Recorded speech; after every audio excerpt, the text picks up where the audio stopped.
Hi, everybody. My name is Jacob Adams. I'm a fitness and leadership coach. People just like you achieve more. I'm here with Ivan Faes, a high performance coach. Ivan, do you want to tell people a little bit about what you do? Sure. So my name is Ivan Faes. I currently live in Belgium. I'm a CHPC high performance coach, so certified high performance coach with Brendan Bouchard. I've also done a bunch of stuff with Tony Robbins, and that's where my breakthrough part comes from. So actually, breakthrough and high performance, because personally, I believe both of them are connected to each other. Wow, man. I didn't even know that. Like, we've known each other for a little bit. We met back in California at the high performance seminar. It's been an amazing time ever since then. So I'm gonna have to write that down. Breakthrough performance, because you're I don't even know where to start now. Let's start with that. How about this? Since I don't know about the breakthrough stuff with Tony Robbins, which I know I'll get to eventually. Why don't you tell us a little bit about what is a breakthrough? I know that anyone that just heard that wants to know. Wait a minute, what's a breakthrough? Yeah, it's kind of in a sense, it's obviously a word, and what it contains is, or what we mean by breakthrough, what I mean by breakthrough is that most of us, we all want to achieve more. That's especially the reason why we're going to go to high performance, and we want to get more out of our life. We want to get more out of our business. But we also notice that from time to time, it's not really working. You get stuck somewhere. You notice from yourself you're actually doing stuff which you don't like from yourself, but still you keep doing it. And that's where breakthroughs come in, because most of the time what I notice is that it's stuff in your brain, it's stuff which has been programmed before. It might be a trauma, it might be stuff you went through, it might be conditioning, because obviously the way I always explain to people is simple like this. For me, the brain is like a computer. It's the best supercomputer ever built, and it runs software.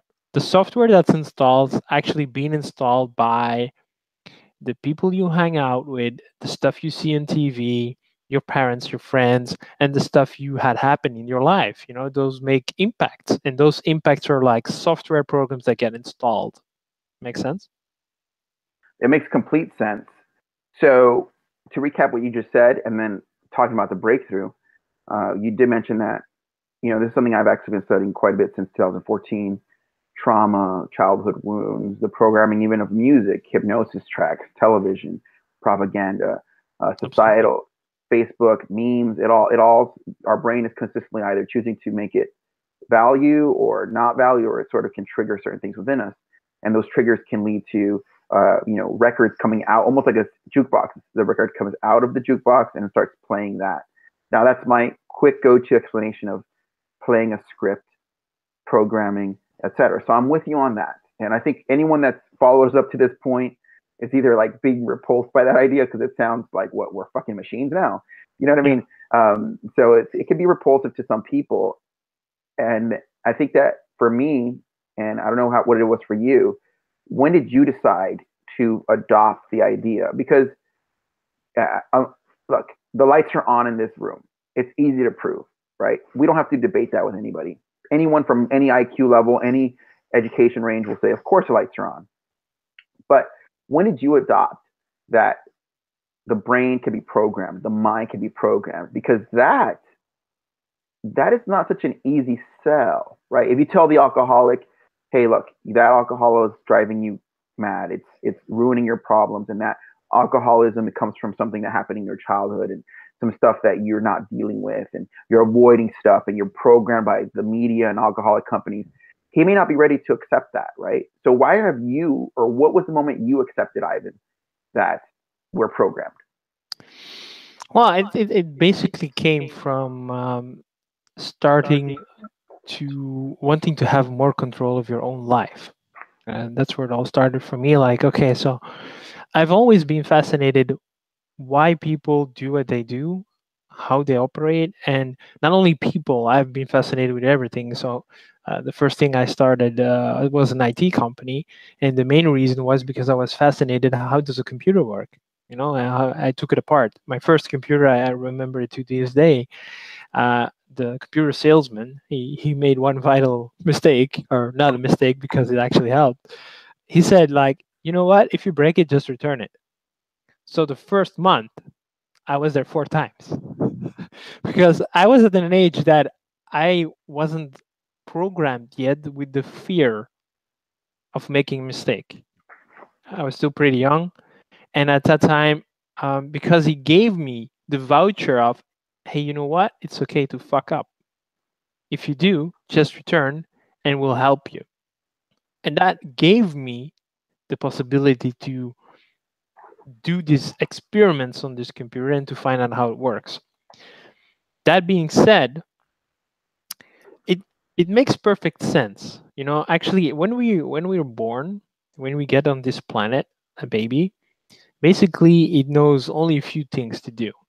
Basic programs that have been installed. It's breeding, surviving, and it knows how to call for help. Either than that, it's completely helpless. If there wouldn't be any parents, we have a serious issue that the baby wouldn't survive. So it really needs its parents. Basically, those parents are the first two people that start inserting software into this child. The stuff you've learned, anybody's learned, we've primarily learned from our parents, even to our voices, you know, like how your voice sounds. If you start analyzing, you could actually notice like, hey, I sound a lot like my father. Why? Or your mother? Because that's the voices you heard initially. So the brain started learning and copying, like, oh, this is what I should be doing. And we have certain habits which we've been copying from our friends and our family, which make total sense because we've been learned this. You know, anything we've doing is we've learned.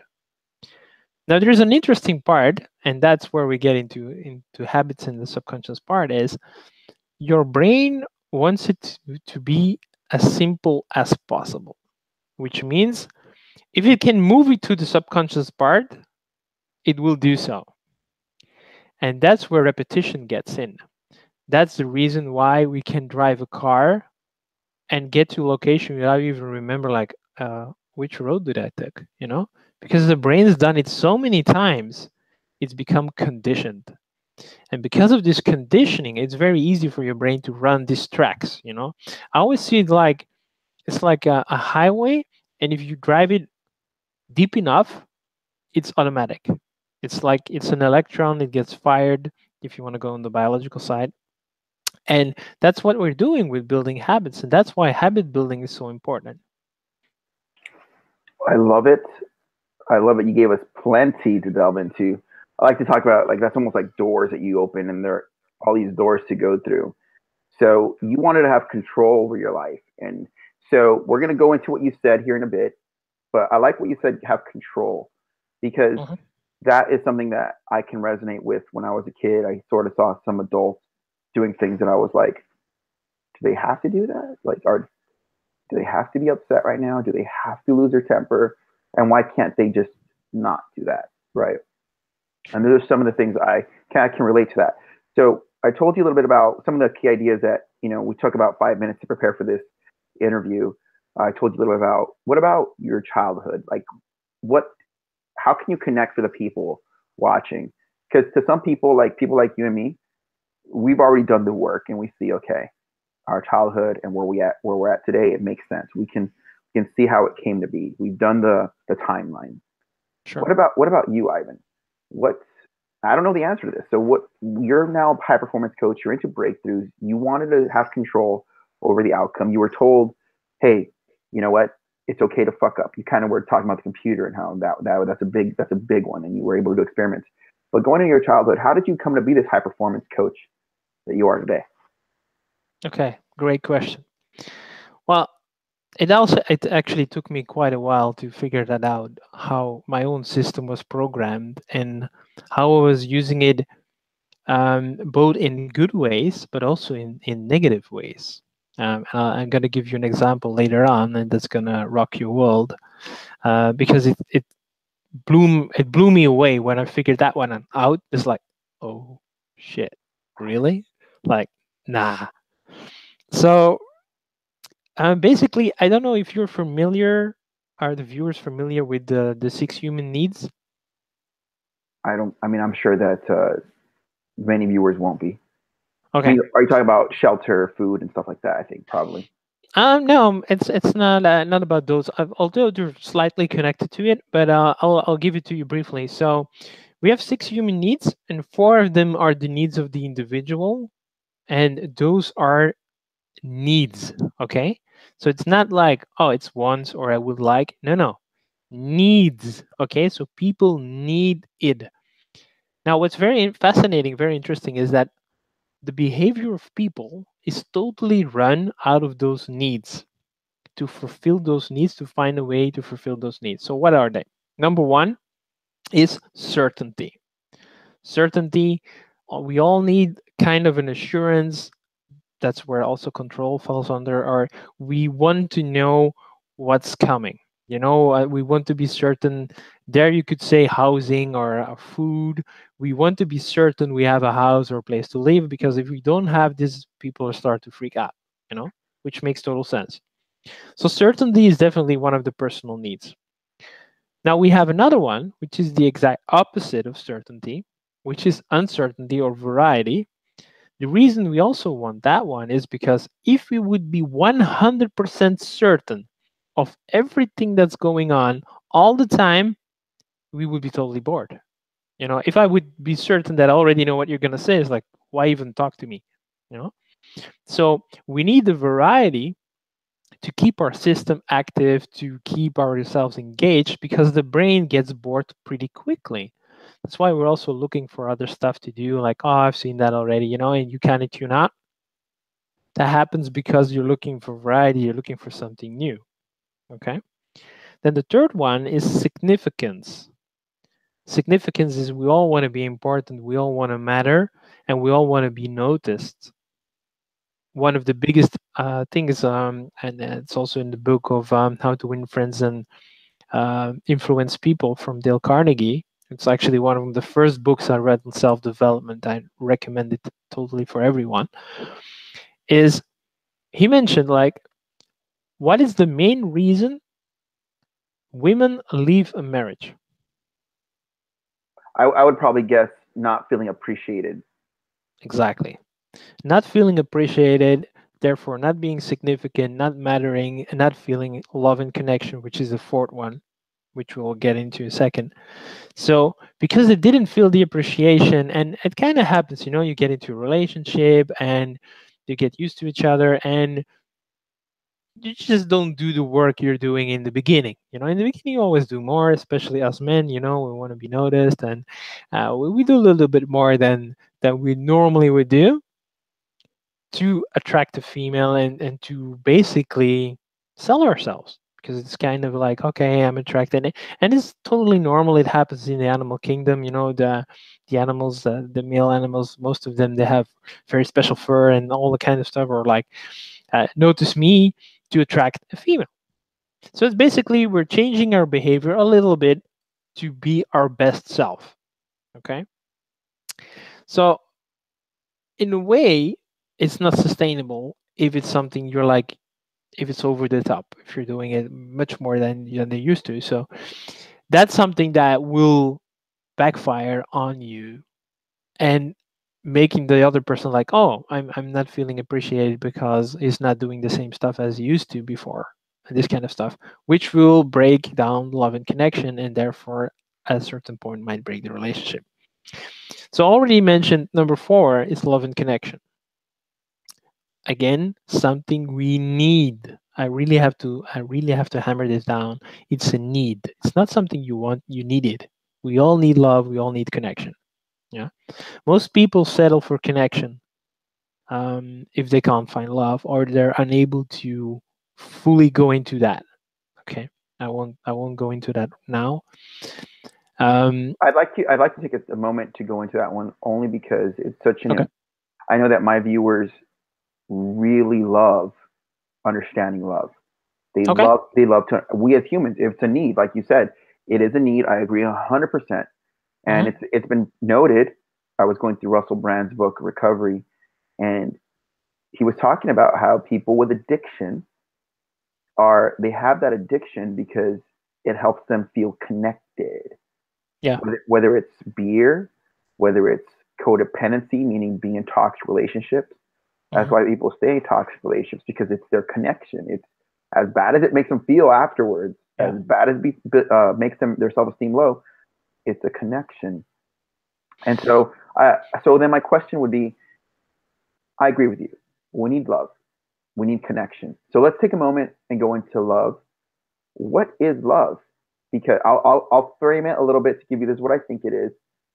Ultimately, if we can't love ourselves, meaning if I can't give myself the nutrition I need to feel the energy and the health that I want, if I can't give myself the glass of water, if I can't make myself go to bed early, give myself to sleep, if I can't make sure that I put in the work that I need to sustain my life and further my variety and the control and the other needs, then it's going to be very difficult for me to know what love is and give it to somebody else. What is your thoughts on that, Ivan? Well, my thought on love is this, and one of the things we're here for, my view as on this planet, is to love yourself. Love yourself. I've seen it over and over again. It is one of the keys to getting the life you want. Because what happens is a lot of people they don't love themselves. And that's happened because of programming in the past, because of stuff that happened, because of people saying stuff to you, which you took in as being the truth. The question is it really true? You know, we all have had that. One of our teachers at school said, "Oh, you're not good enough for maths, or you're not good enough for this, or you're bad at gym, or whatever." And if it's one time, it might not hit that hard, depending who tells it. Because if this information is coming from a person you love, the impact of this information is a lot higher and might actually be installed as a belief. And if you believe something, you're always going to operate your world from this belief, because this is the way you see the world. If this is the world, then obviously you're going to use those parameters. Oh, that's what you believe. So your beliefs are very important. And the thing is, how do you know if your beliefs are true or not? And are they really yours? Or is it stuff you acquired from somebody else? Or like beliefs on money? Yeah. Wait, you were going to say beliefs on money? Is that what you were going to say? Yeah, like beliefs on money is a big one. You know, a lot of people they're let's say poor broke or whatever, because one of them believes is, for example, could be like, oh, if you're a rich person, you're a bad person. You know, my father always used to say, rich people are bad people. You know, they rip everybody off. You know, that could be one of the beliefs. You know, what do you believe about money, for example? I think that you hit the nail on the head, because me as a person, I was raised to be religious. I was a Catholic boy. I don't know. Were you raised Catholic? I'm raised a Christian. Yeah. Okay. So I was raised Catholic, and currently at this stage of my life, I've faced a lot of my demons, meaning like all my addictive behavior, whether it was codependency or promiscuity or non-commitment. I know where I stand, where like the really hard subjects of the human psyche, I know where I stand. You know, in almost every metric. Even money. I've made a lot of peace with money. I will agree with you that, my parents used to make it seem like money was limited, and that's a belief. That is a belief. Absolutely.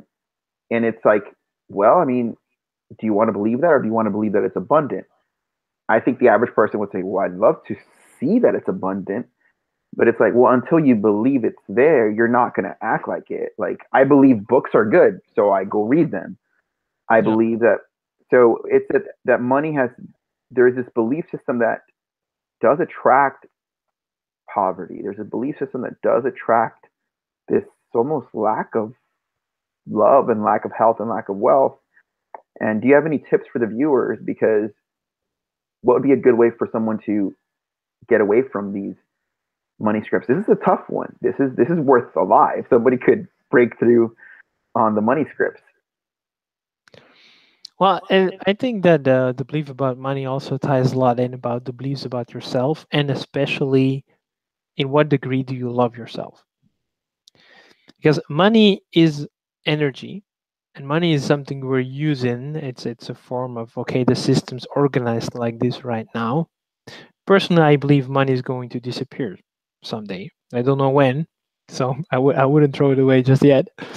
But the thing is, the reason we need it now is because the system's installed. Like, okay, you pay money and you can exchange it for goods and services. Okay. Now the thing is, money goes to the people that either create a higher value than the person is expecting. So it's actually basically very simple. You want to make more money, create more value. People are willing to pay for something they find valuable. And it's not about the amount. It's not like, oh, something's expensive. No, something's not expensive or inexpensive because of the amount. Something's expensive or inexpensive because of the value. If you would say an iPhone is now around $1,000. For me, it's not valuable that high. It's not valued that high. So for me, I would say, oh, I think it's expensive for a phone. There are people that would say the difference. They say, no, no, no, it's an iPhone. And personally, for me, it's worth 1,000, even more, because I do this and this and this, and this is the value it supplies to me. Okay. If you're just using it as a phone and you're using it for texting and this kind of stuff, you would say, why would I need $1,000 phone? I could just use one worth $300 or $150. That would be fine. Unless if you would connect some of your self-esteem, for example, to this phone, to having this phone, because then you could show it to your friends and family and say, oh, I have an iPhone 10. And then it's not about the value of the money, although it's connected to it a little bit, but it's more the value like you're actually getting love and connection and signification because you have an iPhone 10 and they don't. So I'm with you're you. using that. I'm with you. I was with you till that. Uh, going back, I love what you said. I love how you put it back into the needs. Do you have a way? I'm bringing back to the question so that you can, because it's a tough one, and it's a tough one. Do you have a way for someone to overcome a money script, a money script that's holding them back? It's a tough question. If you want to maybe pass on this, we can pass on it. Well, the first thing I have to say, if you're saying it's a tough question, that's your belief. No, I'm not. Is it really a tough question? Well, okay. Well, I was saying it was tough because you didn't answer it. That's the only way. I was like, that's Okay. so. Okay, good. Fair enough. So, what I would say is first, you should investigate, or people should investigate, like, what do I really believe about money? Like, be really aware and like also try to find out where did you pick up this belief? Was it something you heard from your parents, for example, or your family or friends, and they're saying, "Oh, money is so hard; it's so difficult to find money or to get money," or like I know, a popular one is also, "I'm not Rockefeller." Money doesn't grow on trees. These kind of things, and it's actually very popular verbs, very popular um, stuff they're saying. Okay, but because it's so popular, a lot of people believe it. And because it's a belief, they stay into that situation. So first I would look at what is your belief, and then so you ask yourself the question, what would be a better belief for me, taking into account that the most important thing is to love myself first, taking into account that money is energy, taking into account that having a lot of money also means you can do a lot of good stuff to help other people. It's not about driving the biggest car or having the biggest house or having a yacht. And it's fine if you want those things and you have those things. I don't have anything against it. On the contrary. But having more money also means you can do things in the world. You can manifest things. You can start movements. Because this is the system. If you wanna if you want to hire people, or you want to expand your company, or you want to do more services, you want to help more people, you will need this money. And if your belief is, oh, I won't be able to get this money, I won't be able to do this, it will be difficult for you to acquire it and to get it, because the universe will correspond to your belief system. I love it, man. Those are really good starting points. I think that if a person starts there, and then they could always get into touch with yourself for some more coaching at the end here. We'll, towards the end, we could talk about your website or something. I really like what you said there, and I myself have taken sort of like little quizzes like this. What are your beliefs about money and stuff like that? And I have a pretty healthy belief system. At the same time, I want more health and more wealth, and so it's always good to come back to those questions and sort of see where you're at now. Maybe the first time you answered that, you thought there was a limit, but money's being printed in the millions right now today, and it's being pumped into an economy. And you talked about how the key is to drive more value, to outpace value, and those are really good points. So, and that's part of the reason people like you and me are making an interview like this, is to give value for free. Just give it out and just say, look, this is what's going on. This is real, and we're just the way I see an interview like this, it's like we're just looking to build value, have a handout for people to say, look, join us in this quest to become more driven, more focused, more successful, more high performance individuals. So I'm with you 100%, Ivan. I'm with you 100%. Were you giving the needs? You said, I think I interrupted you on love. So it was certainty, it was variety, significance, love and connection. I think that was number 4. Yes, those are the 4 personal needs. Now there is a nice kicker on those 4 needs. Is like this, okay?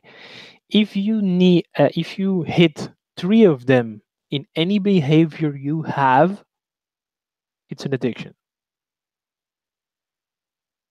So it could be a positive addiction then. It could be a positive addiction, and it could be a negative addiction. Okay? I'm going to repeat this. If you hit any 3 of those 4 continuously on a behavior you have, whether you like your behavior or you don't like your behavior, it's an addiction. I'm just letting it sit there. I want it to sit there for the audience. I'll repeat it. So then, by example, if it hits your love and connection need, if it gives you a variety, and it helps you feel in control, it's an addiction. And for me, it's working out. That's one of my positive addictions. Yeah. And we worked out. We worked out together. Yeah, we did. I remember real quick. I remember you were eating breakfast, and I was on the way to the gym, and I go, Ivan, you gonna work out? And you go, I'm a high performer. Of course, I'm working out. Something like that. It was a good scene. Yeah, cool. You have 2 more to add. I guess those were 4. So yes. Okay. The other ones go beyond the person, and typically what I see, or what we see, is that you reach those when you get older, when you get more life experience. It's not specifically tied to an age, but we do tend to see this. So 5th one is growth. We all also want growth, and the 6th one is contribution. And basically, we both are at we're both hitting 6 of them, and especially the contribution, because we're actually recording video and sharing knowledge with people, which is our contribution to other people.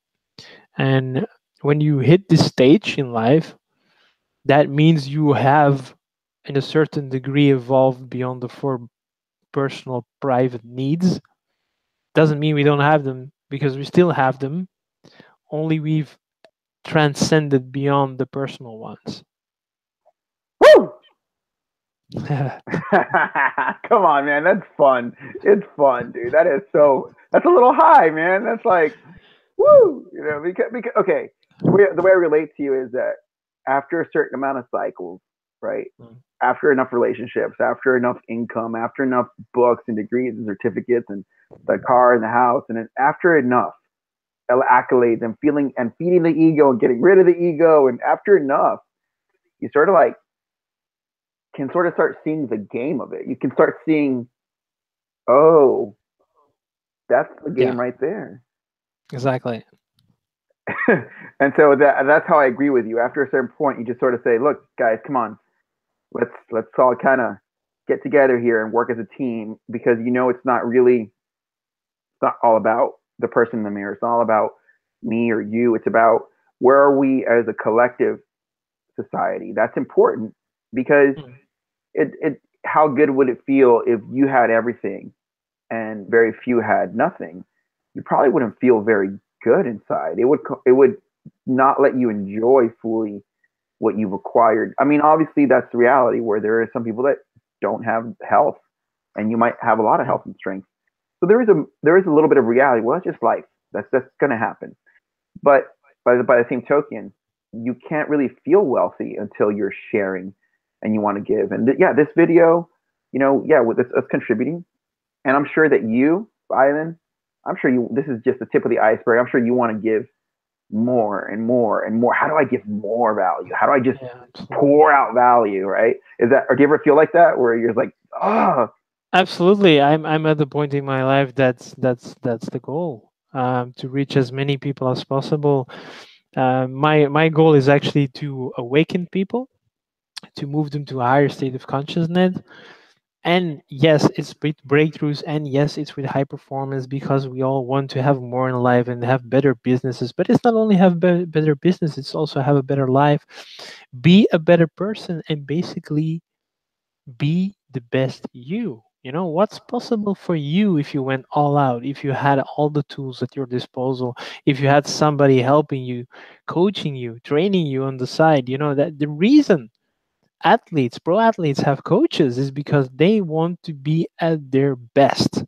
Like that's what they live for. That they get up and they go to bed like, how can I get better?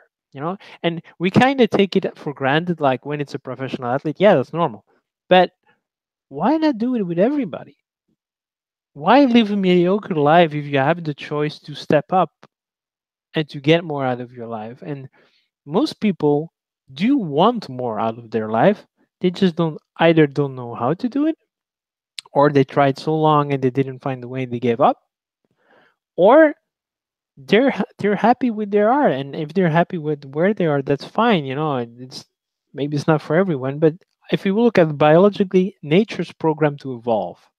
We're part of nature, and everything that's contributing, that's growing, has a place in nature. If you're not growing, you're not contributing, you get eliminated. This is how nature works, you know? yeah, man, yeah. I think, man, it's a lot. Okay, so put it like this. I think that the average individual that doesn't want to tap into being coached or mentored or read books or just expand their consciousness through the wisdom of the whether it's spiritual work, whether it's the sages, whether it's the teachings of Buddha, whether it's gurus, whether it's high performance coaches. I think the main reason someone doesn't answer that call is their own pride. Maybe they're not ready. They're not ready. Or they have pride. They've gone on their path so long. Their ego game is in control. The program and script is in control so much that it's like, and something's kind of saying, hey, what if it's not perfect? Like here's the foreign object trying to enter that program saying, what if this program is not perfect? And that would mean the deconstruction of the ego.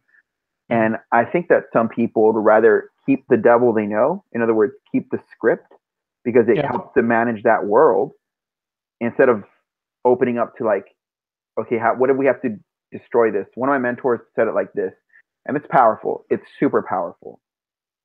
He goes, be willing to destroy anything that is not excellent.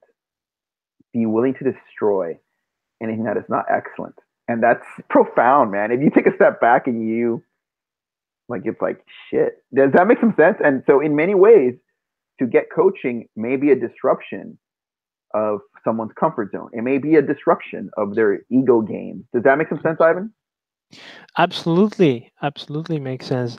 The thing is, what I also always explain to people, is your brain's constructed out of three parts, basically. So you have the reptilian brain, the mammalian brain, and the cognitive part. uh, So the reptilian brain is the oldest part of our brain. It's the core. It's this the brain stem, as we say. And the only thing is interesting is your survival. Basically, it's programmed for a few things. That's making you breathe, making sure if you see danger or experience danger, you either run, you freeze, or you fight. That's it. That's its primary function. It doesn't care how much money you have in the bank. It doesn't care if you drive a nice car or not. It doesn't care about your girlfriend. It only cares about your survival. Okay, that's his function. So you cannot reason with it. You cannot ask it questions. It will just respond.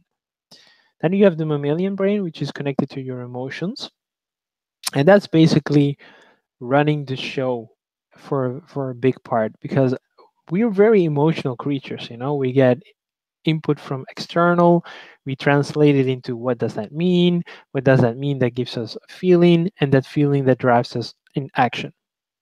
Okay, so it's very interesting to see, like, okay, for example, you see a cookie, your mammalian brain says, oh, this is yum.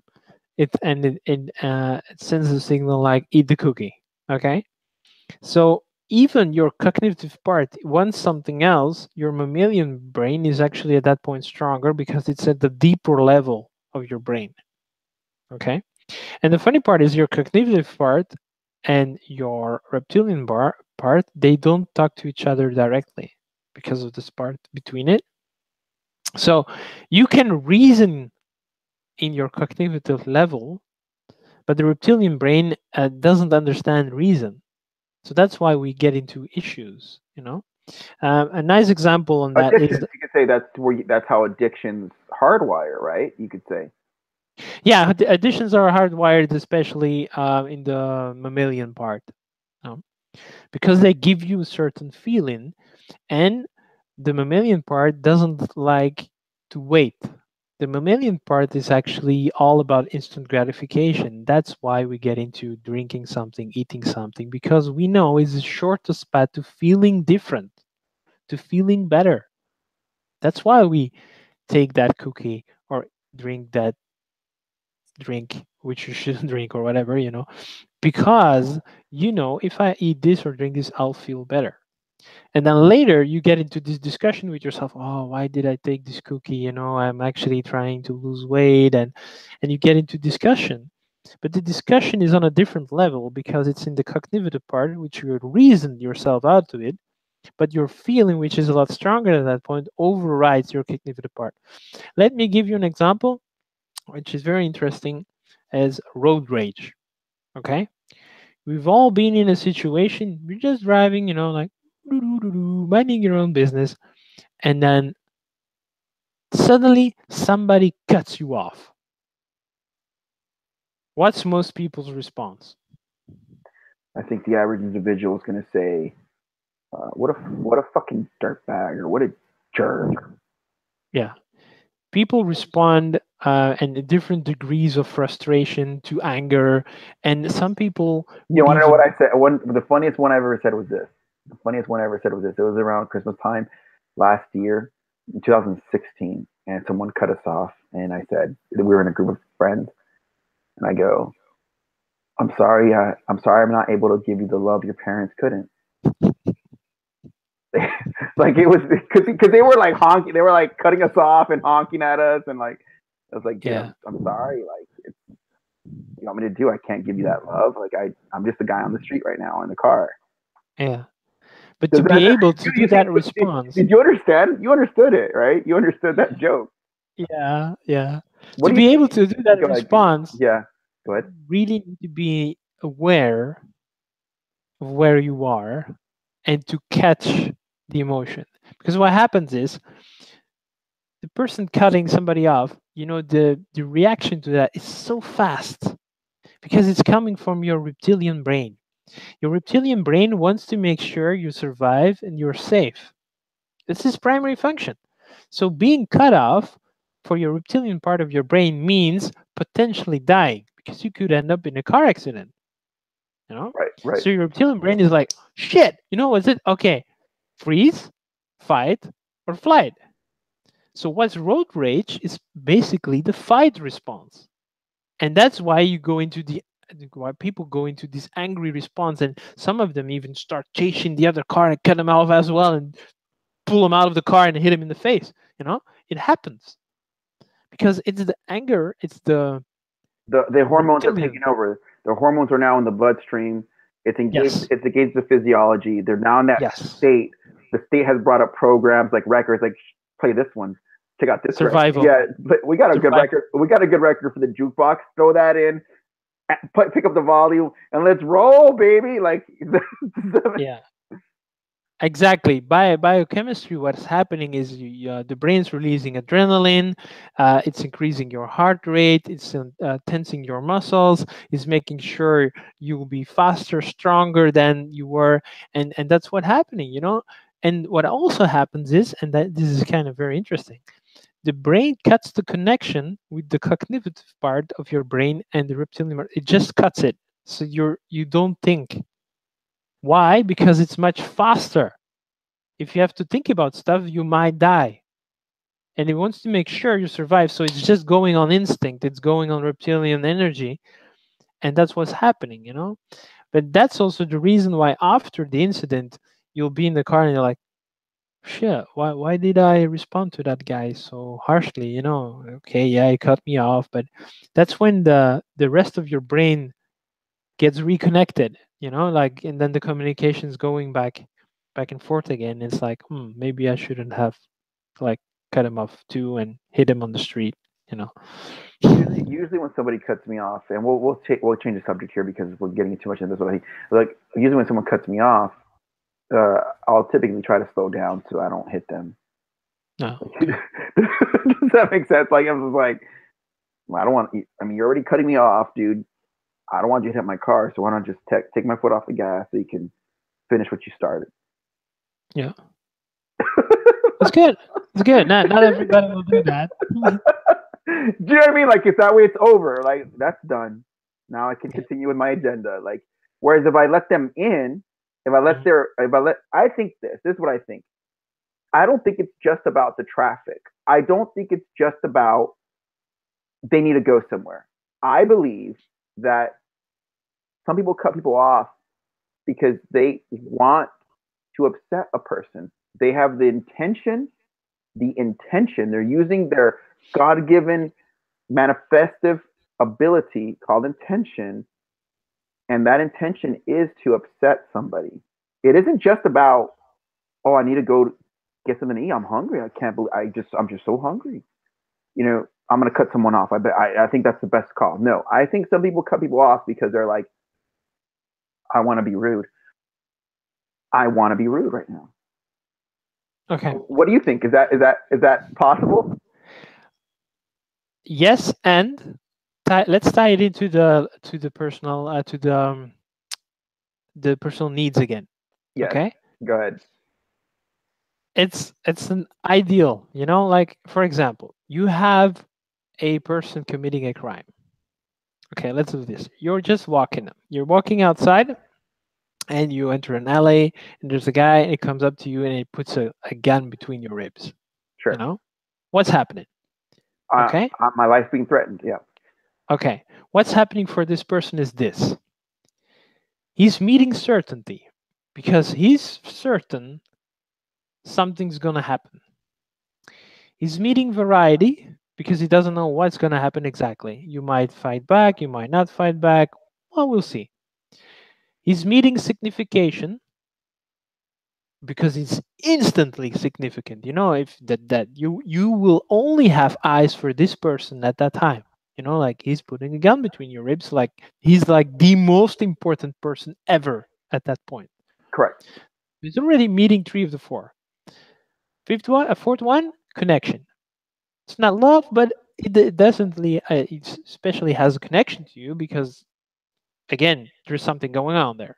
So he's basically meeting all his needs. So that's why one of the reasons why criminals love to do what they do, because it fulfills their personal needs. Yes, they're doing it with a negative behavior, but they don't know better at that point because they're not aware they can also meet their needs in a different way. Right. Right. That's why young people join gangs. to So meet their question. needs. So then Sure. bring it to the car. So then what are you saying about the person that cut someone off? How does Okay. that? Same thing. So if the person would do it deliberately, he's meeting certainty because he knows, like, okay, if I cut this person off, something's gonna happen. Okay. Signification, again, is important because either you're gonna react, you might cut him off as well, or you might do nothing or whatever. Well, we'll see. Which is also meeting the variety. So he's also meeting 3 of the 4 already. Okay. Connection. If something happens, yeah, okay, maybe you'll go to a fist fight or whatever, and it all ties in into those 4. If he's doing it deliberate, if he's like really saying like, okay, I'm doing this on purpose.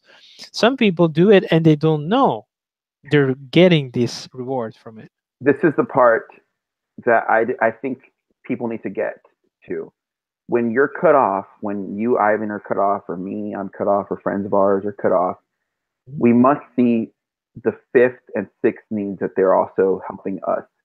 They're contributing a challenge for us to see and examine our own triggers.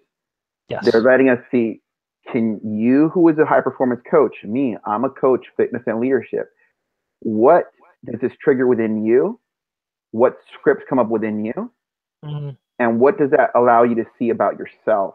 So these people are big blessings in our lives because they're everyday little messengers of God that allow us to see in our own heart, are you really who you say you are? Are you truly a leader? Are you can someone is your mindset really impenetratable? Or does all it take is a guy in a Chevy truck that likes to rev his engine to cut you off? Is that all it takes?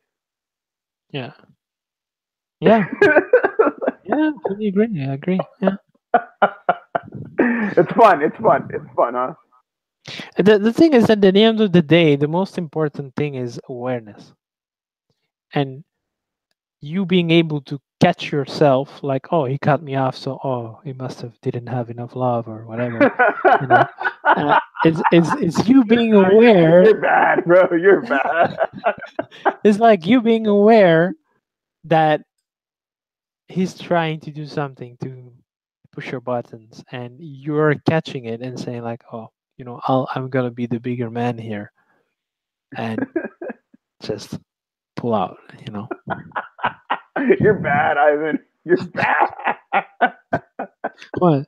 You're bad. It's because we're both on that level where I can feel you connecting with her, and you're just like, I'm connecting with your understanding, your awareness itself, and you're just like, okay, like he's like, but it does it does take a certain, when you're deep in that wound, when you're deep in that trigger, it Mm-hmm. takes a part of you to kind of go like, let it go. It's not easy. It takes time yeah, it's not easy. Because they're so fast, emotions and those programs, the programs that have been designed to protect you, they're extremely fast.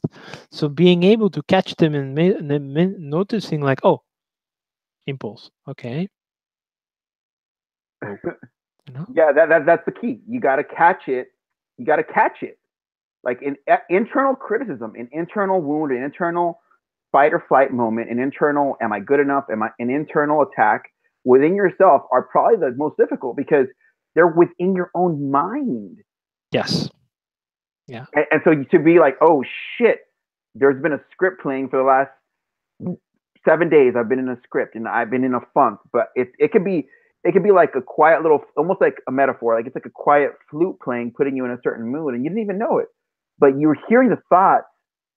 But it's almost like to snap out of it. So that brings us to our next question. Ivan, what are some of your struggles as a high performance coach? Well, as a high performance coach, for me personally, like on my own journey, let's say, Mhm. the biggest one is high performance people in general. They tend to be very critical of themselves. Okay. So even though we're advancing and we're doing stuff and we're on our way, me personally, I tend to I don't celebrate enough. I don't have enough joy, not enough fun doing it, because you're so focused on your goals, you're so focused on getting somewhere, you tend to forget what you've already done. And I had a real live example on a seminar, a 3 day seminar, and there was an actual physical part on this seminar which we had to cross a bridge, and the bridge was between two rocks, and the bridge was only one piece of string, actually three strings, so two for the hands and one to walk on, but basically it was just thin enough to put one foot on. Okay, so it was one foot for the other, and so you needed some time to cross this bridge. So there were people crossing this bridge, like, and then it was like my turn, and I basically flew over this bridge. Like I ran, like, and I was like, yeah, I did it. Whoop, whoop. I was across the exit, and then I was stopped by somebody there guarding this process, and she asked me like, "Let me ask you this question: what did you see on the long of the road? What did you see along the way?" I was like, um, "Well, not much, because I was very focused on getting across." Hmm. Exactly. And that's when it hit me like, oh shit, I missed the whole trip of Right. being able to be on that um, structure, and just take it as like, and enjoy what I could see from that between those rocks, and I didn't even saw it because I was already across, and I was so happy, like, oh, I crossed this the fastest, I was the fastest one, but I missed the whole thing, you know. Right, man. And to add to that, I agree with you. I think that's, as much as our culture gets knocked on about, there is such a beauty to taking photographs and documenting even this conversation. Yes, it's contribution, but it's also documentation of where we're at. A year, 2018 just started. It's been a year since we met or more, and we've been in the process of developing the 6 high performance habits. I've been busy with YouTube, building a company in network marketing, selling supplements, training clients, just getting better at marketing even. And through that process, you know, through some very challenging times sometimes, I sometimes take a moment to say, what is there wins beyond the wins? In other words, there are certain wins that anyone can agree with, like, okay, this happened, you got this amount of income, this happened, you got this amount of views, or this this happened. Like, there are certain things that can be measured, Yeah.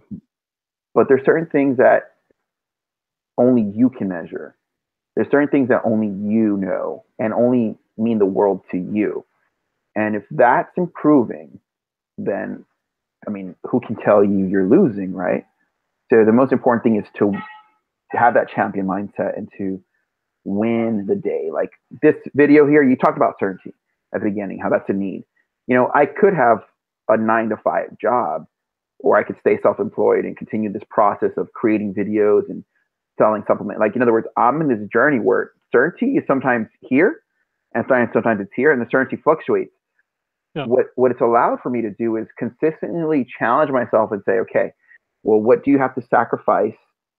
What vice, what addiction, what bullshit do you have to sacrifice to stay in this game versus going to the game of certainty? Because that's really what it is. I think when people want to achieve their dreams, it's really a question of, can they make a living in their dreams? And that's what I think is the biggest challenge as a coach, is to really just dominate our own thinking, like dominate our own mindset. That's my biggest challenge, and yours was integrating the wins. Thank you. I was asking Clay about that. Do you meditate right now, Ivan? Are you into meditating? Yes, I do meditation mostly every day. I have two different. One of them I call affirmations, and the other one I call meditation. So meditation is more like, okay, allowing the thoughts to be there and not going with them and coming back to. It's like a monkey on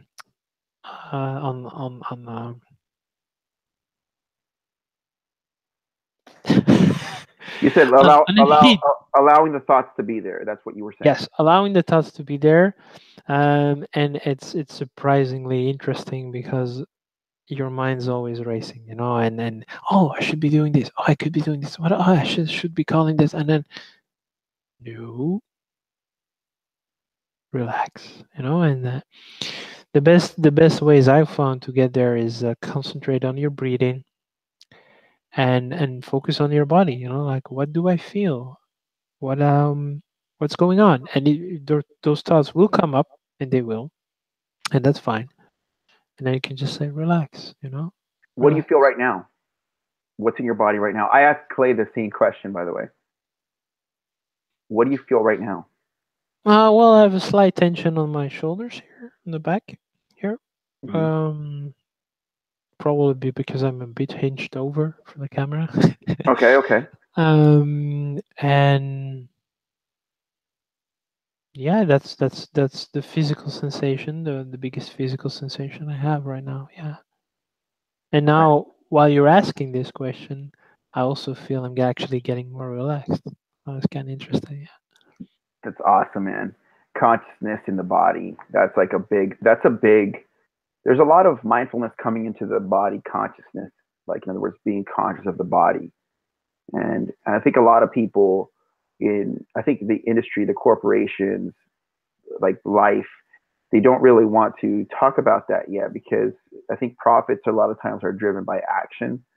And then being coaches and stuff like this, I don't think yet, I think corporations are just so interested in control that they aren't yet interested in maximizing each individual's performance. They don't really understand the concept of full body integration and consciousness. And then, like, say, Michael Jordan's trainer, Tim Grover, talks about instinct. In other words, connecting with instinct. This this interview could only happen, I believe, if when both of you and me are on an instinctual level connecting. Meaning, I sent out a text to you about last week talking about an app. You got the app. I was like, oh, okay. So I feel that Ivan is serious. He's open and serious about growing. Let me continue this conversation. That's an instinctual type. And someone could see that and go like, well, yeah, like they're interested. Like that's sort of like, okay, that's sort of trivial. But I'm saying on an instinctual level, you probably do you sense something about me? Like what's something that you sense about me instinctually? That's a good question because now we're bringing words to feelings and body consciousness and intuition even. So what's something instinctual you feel about me? Well, the instinctual, I feel that you're very open-minded, interested, and looking for like, okay, so how does this person see things, and what can I learn from it, and is it something that would be of value for my life and something I can use even for my clients probably, and just pass on the stuff you learn and integrate it. So that's kind of my feeling. Yeah. That's awesome, dude. That's the best, dude. See how like in a way by saying that you sort of cut right to a core of a person. And also very open-minded to listening to somebody's view, and not going to the judgmental part like, oh, no, no, no, no, no, like, oh, that could be interesting, like, and you're like parking it and like, okay, good, cool, like, and doesn't mean you agree because you might actually disagree, but still you're listening and you're open for it. I find a lot of connection. I like to find the connection between people's words and what I see as a central wisdom. In other words, you haven't seen the interview with me and Clay, and yet he was talking about the animal brain. He was talking about similar things. So I saw so much connection, and in that connection, I think if a viewer sees two things, or me see it later, or whatever, they're going to see this centralized sort of thing where it's like, so then we have an animal body, and we have this higher consciousness, and we have this thing called the mindset, and then so that's why I wanted to ask you, what's your struggle? Because you said it's integrating joy, and Yeah, so it's yeah, basically my biggest one, I would say. I'm too serious. here's my question to you: do you think that you dominate yourself? Because one of my big themes, were you? I saw you on the Brendan Burchard 2018 live cast, right? Yeah, yeah, I was. Did you have your three themes? Are you open to talk about your three themes? Your three circled themes? No. Okay, cool, not, cool. not on this call. Okay, that's fine. One of mine is dominant, self-dominant, like dominating myself. Would you consider yourself a pretty big master of yourself? I'm getting there. I'm getting there. I'm still frustrated with myself from time to time, especially if I don't do what I set out to do. And that's the times where I get critical with myself, and I need to find a way to loosen the load on that. Let's say to like accept it for myself. Okay, maybe there will be days that I won't hit my target, or I won't get up at 5 a.m. and do the stuff I set out to do. Um, I do realize that when I don't, I kind of have this feeling that I'm behind. Yes. And when I'm behind, I don't feel in control. And I know that one of my needs is control, sort of certainty. Um, but not only certainty, one of my biggest drivers, especially when I was a child, and that's why I got so much done already at a young age and in different fields, is because I had a very high need for signification. But the reason I had a high need for signification is not because I wanted signification. What I really wanted is love and connection. But because I didn't understand how to get this love and connection, or to receive this love and connection from my parents, I went to signification. I went to high performance. I played tennis at a very high level. Um, Anything I committed to, I was always better than average. The reason was because I wanted to be noticed so I could get love and connection. Man, amen, bro.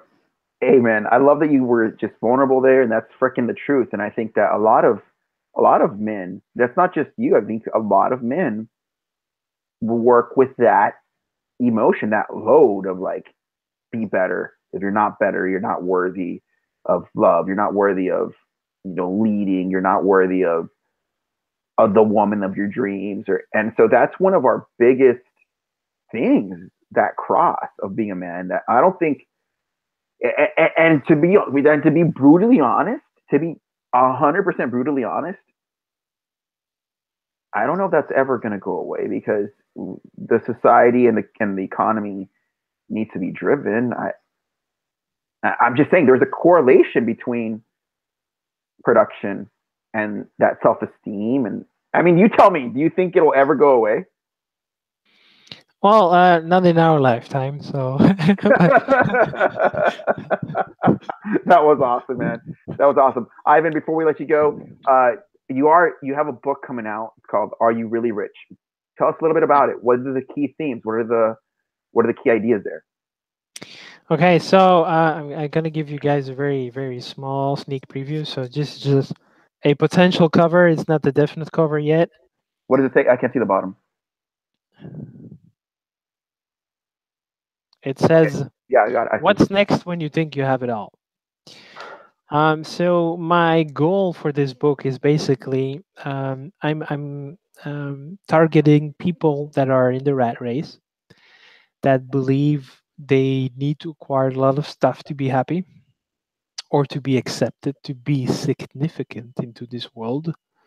Again, I don't have anything against stuff. I also like cars. I like a nice house, and it's fine. The only thing you have to be aware of is, like, if this is going to be the primary key of your happiness, you're probably going to notice it's not the one you want. So I'm writing this book primarily for those people that are kind of there, that like are noticing, like, you know what? I have this BMW, I have this nice house, I have this nice girl, and all I wanted, but I still feel empty inside. So what's going on? What's next? So what's next when you think you have it all? And that's what's it about. And I want to help those people to find a way out, because sometimes those people end up tragically because they don't understand. They've worked so hard, so long to find something empty. You're 100% correct.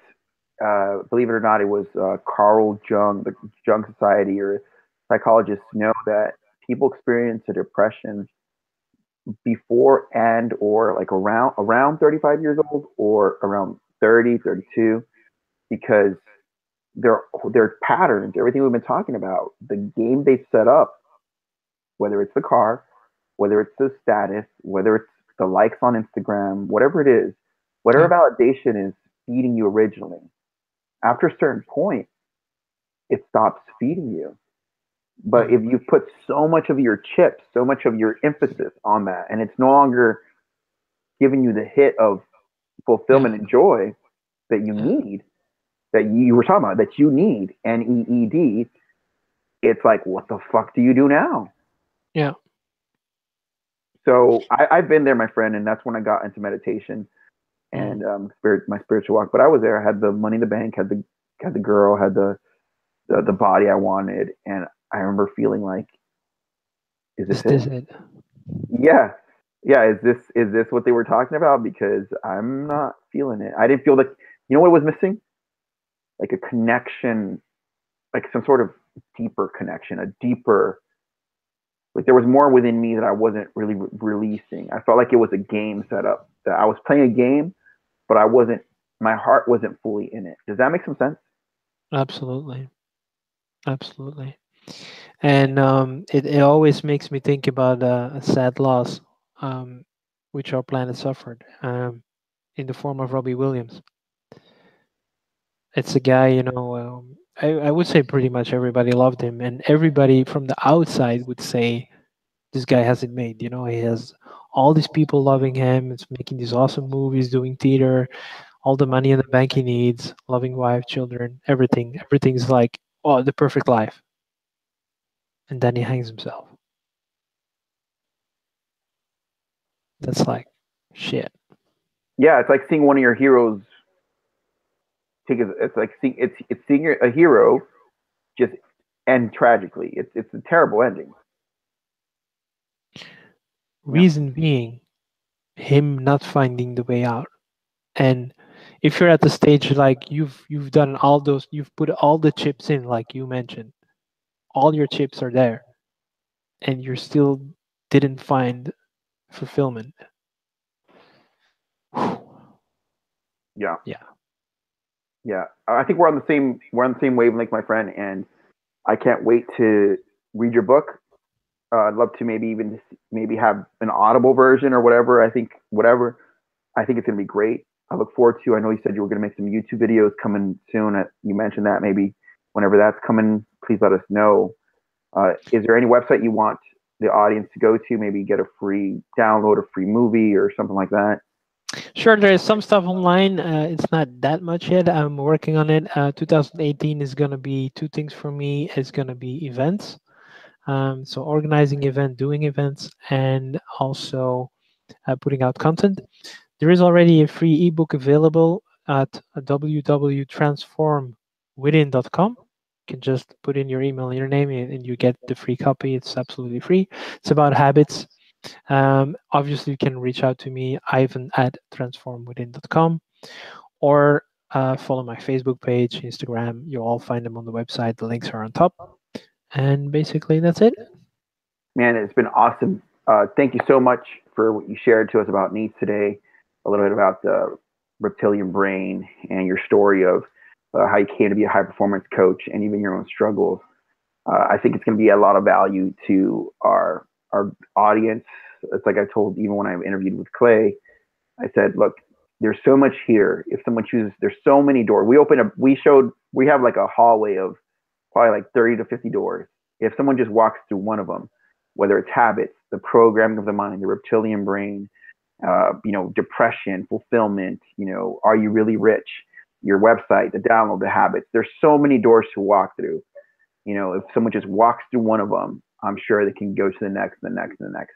And that's all I wanted to do today is just connect with you and also provide some doorways and an invitation for people to join us on this journey. Sure. All right. This is Jacob Adams and Mr. Ivan Faes. We'll see you next time. Ivan, to you, do you have any last words before we close off? The first thing that comes to mind is live long and prosper. I love it. On that note, I love it. We'll see you next time. This is Jacob Adams signing off. Peace. Bye-bye, guys.